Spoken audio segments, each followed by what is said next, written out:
क्या कभी ऐसा महसूस हुआ है कि आपके अंदर कुछ और बनने की चाह थी, लेकिन दूसरों की उम्मीदों और बातों ने आपसे आपकी असली पहचान ही छीन ली? बहुत समय पहले की बात है।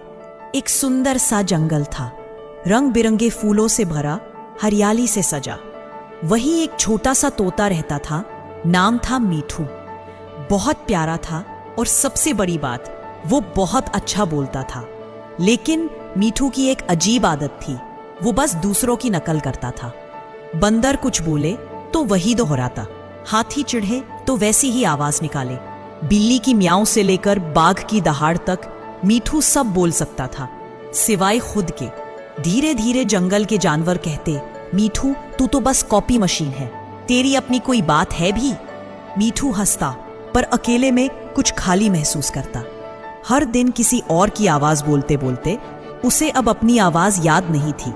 रातों में वो अक्सर पेड़ पर बैठकर खुद से पूछता, क्या मैं सिर्फ वो हूं जो सब बोलते हैं, या मेरे अंदर भी कोई मैं है जो कभी सुना नहीं गया?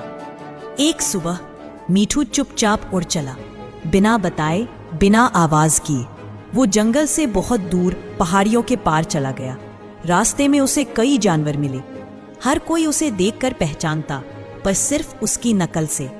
अरे, ये वही तोता है जो हमारी तरह बोलता है, ये तो सिर्फ दूसरों की गूंज है। मीठू चुप रहा। पहली बार बिना बोले वो एक पहाड़ी झील के किनारे पहुंचा, जहां एक सुंदर सी चिड़िया बैठी थी, पर वो बोल नहीं सकती थी। मीठू ने पूछा किसी और की आवाज में, तुम नहीं बोलती? चिड़िया मुस्कराई और अपनी पंखों से लहरों पर एक धुन बनाई, बिना शब्दों के। उस धुन में कुछ था, एक दर्द, एक सच्चाई, एक पहचान। मीठू की आंखें भर आईं।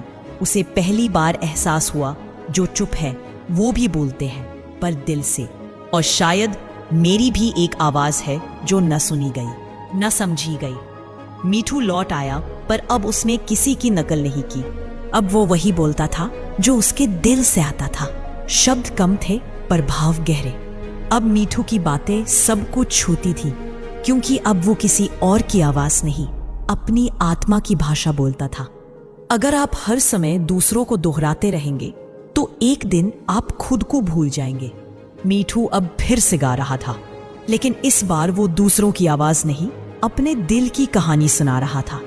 दुनिया की नकल करते करते कहीं अपनी पहचान मत खो देना, क्योंकि सबसे प्यारी आवाज आपकी खुद की होती है।